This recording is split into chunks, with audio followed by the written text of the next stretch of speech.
Hi friends, ఈరోజు mutton ములక్కాయలు వేసి కూర చేద్దాం.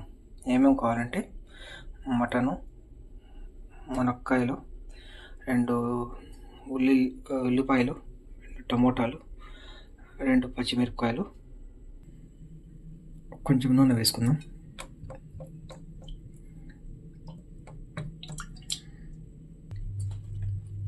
నూనె వేడెక్కాక 3 ఇలాచి, 2 యాలకులు, కొంచెం జీరా, ఓకేనా, జీలకర్ర అంటారు.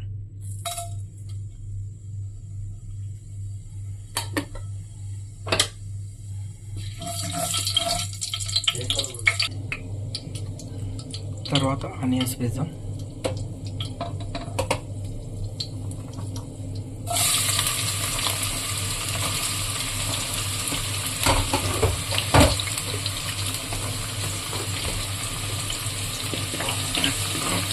అనేది బాగా గోల్డెన్ కలర్ రావాలండి. బాగా గోల్డెన్ కలర్ రావాలి. ఇలా ఫ్రై అయిన తర్వాత అల్లం వెల్లుల్లి పేస్ట్, 2 టేబుల్ స్పూన్ల అల్లం వెల్లుల్లి పేస్ట్,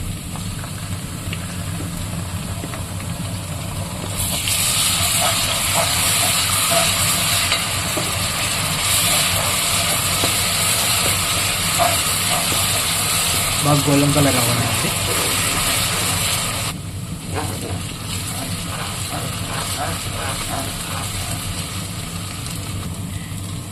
ఇప్పుడు మటన్ వేద్దామండి.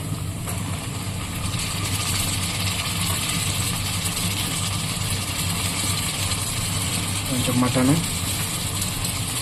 కొంచెం ఉప్పు, కొంచెం పసుపు వేసి బాగా కలపండి. ఒక 5 మినిట్స్ మసాలాలు, పసుపులో బాగా ఉడకాలండి ఈ మటన్. అప్పుడే నీసు వాసన పోతుంది. ఒక 5 మినిట్స్ అండి.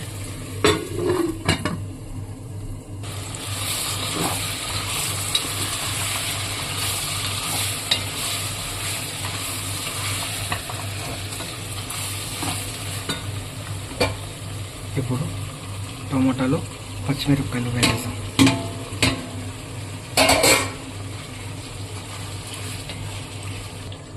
ఒక 5 minutes.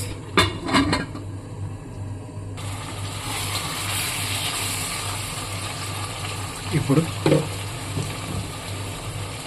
1.5 spoon red chilli powder,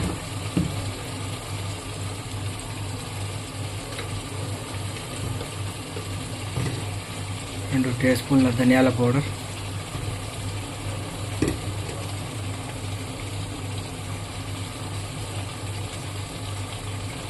1 tea spoon mutton masala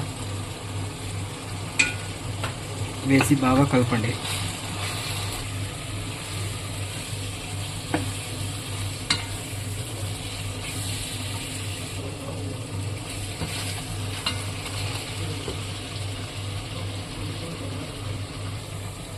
ఇప్పుడు వాటర్ వేసుకుందామండి. మాంసం మునిగేంత వరకు వాటర్ వేసుకొని ఒక 1/2 అవర్ ఉడకబెడదామండి. ఉడికితే బాగా మటన్ అంతా బాగా ఉడుకుతుంది. ఒక 1/2 అవర్ మధ్యలో కలుపుతుండండి, లేకపోతే మాడిపోతుంది.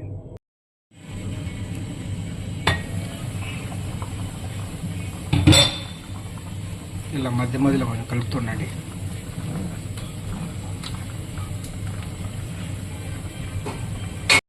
ఇలా మధ్యలో కలుపుతుండండి. ఇది ముదురుది కాబట్టి ఉడకలేదండి. ఇంకా కొంచెం నీళ్ళు వేసుకుందాం. నీళ్ళు వేసుకున్న తర్వాత మునక్కాయలు వేసేసామండి. మునక్కాయలు ఇప్పుడు బాగా ఉడకాలండి. ముదురుది కాబట్టి కొంచెం లేట్గా ఉడుకుతుంది. కుక్కర్ అయితే భిన్న అయిపోతుంది. కొంచెం ఉప్పు చూసుకోండి, మీ టేస్ట్కి సరిపడా ఉప్పు చూసుకోండి. అంతేనండి, అయిపోయింది మటన్ మునక్కాయల కూర. లాస్ట్లో కొంచెం గరం మసాలా, కొంచెం కొత్తిమీర వేసుకుందాం. ఒక 2 మినిట్స్ లేదా 3 మినిట్స్ ఉడకబెట్టి బాగా ఆఫ్ చేసేసాం. ఓకేనా అండి. ఓకే అండి, thank you. Please subscribe, like, share and comment.